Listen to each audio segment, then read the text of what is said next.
ഭൂമി ഉരുണ്ടതാണെന്നും അത് സൂര്യന് ചുറ്റും ഭ്രമണപഥത്തിൽ കറങ്ങിക്കൊണ്ടിരിക്കുകയാണെന്നും ആദ്യമായി പറഞ്ഞത് മുഹമ്മദ് നബിയാണ് എന്നാണ് നമ്മുടെ വി.ഡി. സതീശൻ പറയുന്നത്. പുള്ളി പറയുന്നതിൽ എന്തെങ്കിലും കാര്യമുണ്ടോ എന്നാണ് ഈ വീഡിയോ സീരീസിലൂടെ നമ്മൾ പരിശോധിക്കുന്നത്. നിങ്ങളിപ്പോൾ ഫോണിലാണ് ഈ വീഡിയോ കാണുന്നതെങ്കിൽ ഇതൊന്ന് പോസ് ചെയ്ത ശേഷം ഗൂഗിളിൽ ഒന്ന് സെർച്ച് ചെയ്ത് നോക്കുക.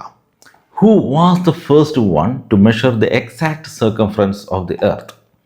ഭൂമിയുടെ ചുറ്റളവ് കൃത്യമായി അളന്നത് ആര് ആദ്യമായിട്ട്?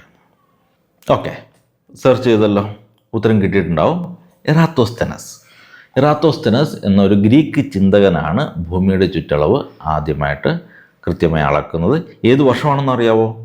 BC 3-ാം നൂറ്റാണ്ടിൽ, അതായത് ക്രിസ്തുവിനും 2 നൂറ്റാണ്ടുകൾ മുൻപ് ഇസ്ലാം മതം രൂപപ്പെടുന്നതിനും ഖുറാനൊക്കെ എഴുതപ്പെടുന്നതിനും 800ഓളം വർഷങ്ങൾക്ക് മുൻപ് തന്നെ ഭൂമി ഉരുണ്ടതാണെന്ന് മാത്രമല്ല അതിൻ്റെ ചുറ്റളവ് വരെ കൃത്യമായിട്ട് മെഷർ ചെയ്തിരുന്നു. അപ്പോൾ വി.ഡി. സതീശൻ്റെ ആ പ്രസ്താവന പൂർണ്ണമായും തെറ്റാണ്. ഇതിൽ പ്രധാനമായും 2 പ്രശ്നങ്ങളാണുള്ളത്. ഒന്ന്, ഖുറാനിൽ ഭൂമി ഉരുണ്ടതാണെന്നോ ഭ്രമണപഥത്തിൽ ചുറ്റുകയാണെന്നോ ഒരിടത്തും പറയുന്നില്ല എന്ന് മാത്രമല്ല, സൂറ അൻ-നാസിയത്ത് 79-30 സൂറ 79-30 ഒക്കെ വായിച്ചു കഴിഞ്ഞാൽ അതിൽ പരന്ന ഭൂമിയെക്കുറിച്ചാണ് സംസാരിക്കുന്നത്, വളരെ വ്യക്തമാണ്. രണ്ടാമത്തെ പ്രശ്നം, ക്രിസ്തുവിനും 2 നൂറ്റാണ്ട് മുൻപ് തന്നെ ഭൂമി ഉരുണ്ടതാണെന്ന് മാത്രമല്ല അതിൻ്റെ ചുറ്റളവ് വരെ ഗ്രീക്കുകാർ വളരെ കൃത്യമായി കണ്ടുപിടിച്ചിരുന്നു. അപ്പോൾ ഭൂമി ഉരുണ്ടതാണെന്ന് ആധുനിക ശാസ്ത്രം പിന്നീട് കണ്ടെത്തിയതൊന്നുമല്ല.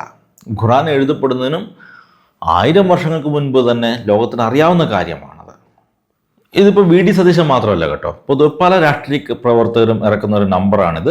എല്ലാ മതത്തെക്കുറിച്ചും എന്തെങ്കിലുമൊക്കെ നല്ലത് പറഞ്ഞ് അവരെ സുഖിപ്പിക്കുന്ന ഒരു പരിപാടി. ഇദ്ദേഹം വളരെ മനോഹരമായിട്ട് സുവിശേഷം പ്രസംഗിക്കുന്നത് ഞാൻ കേട്ടിട്ടുണ്ട്. ഇതൊക്കെ ആരെങ്കിലുമൊക്കെ പറഞ്ഞു കൊടുക്കുന്ന കാര്യങ്ങളായിരിക്കും ഒരു പക്ഷേ ഇപ്പോൾ ഇദ്ദേഹം ഒരു ഇസ്ലാമിക വേദിയിൽ പ്രസംഗിക്കാൻ പോയപ്പോൾ ചില ദാവാക്കാർ പ്രചരിപ്പിക്കുന്ന ചില നുണക്കഥകൾ അദ്ദേഹം അതേപടി ഛർദ്ദിച്ചു. അത് യാഥാർത്ഥ്യം നിരക്കാത്തതായി പോയി എന്ന് മാത്രം. എനിക്ക് സതീശനോട് പ്രത്യേകിച്ച് എതിർപ്പൊന്നുമില്ല കേട്ടോ, ഞാനും ഒരു കോൺഗ്രസ് അനുഭാവിയാണ്.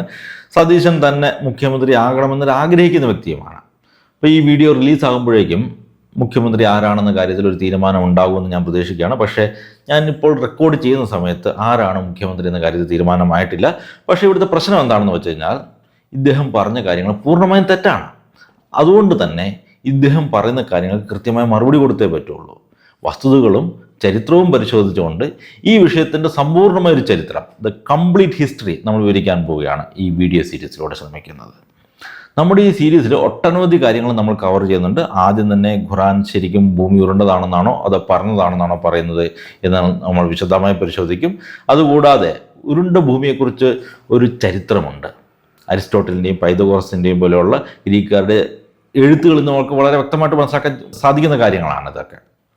തുടർന്ന് ഭൂമിയുടെ ചുറ്റളവ് കണ്ടുപിടിച്ചതും ഒക്കെ ആയിട്ട് നീണ്ടൊരു ചരിത്രം തന്നെയുണ്ട്.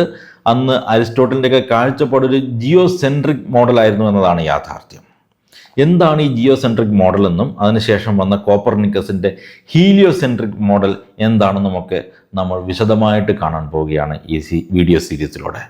പിന്നെ നമ്മുടെ നാട്ടിലെ ചില യുക്തിവാദി പാണന്മാർ പാടി നടക്കുന്ന ഒരു കാര്യമുണ്ട്. ഗലീലിയോ ആണ് ഭൂമി ഉരുണ്ടതാണെന്ന് കണ്ടുപിടിച്ചത്. അന്നത് ആരും വിശ്വസിച്ചില്ല. ഒടുവിൽ മഗല്ലൻ ഭൂമി ചുറ്റി സഞ്ചരിച്ച് അത് തെളിയിച്ചു എന്നൊക്കെ പച്ചയായ വിവരക്കേടാണ് ഇവർ വിളിച്ചു പോകുന്നത്.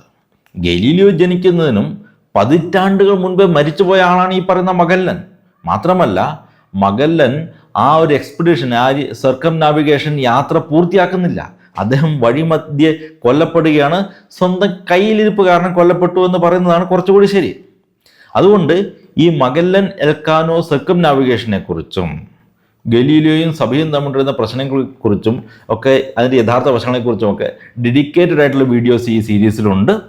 അതുകൊണ്ട് ഇത്തരം കാര്യങ്ങളെക്കുറിച്ച് വസ്തുതാപരമായി പഠിക്കാൻ ആഗ്രഹിക്കുന്നവർ എൻ്റെ തിയോലോജിക് മലയാളം യൂട്യൂബ് ചാനൽ മറക്കാതെ സബ്സ്ക്രൈബ് ചെയ്യുക.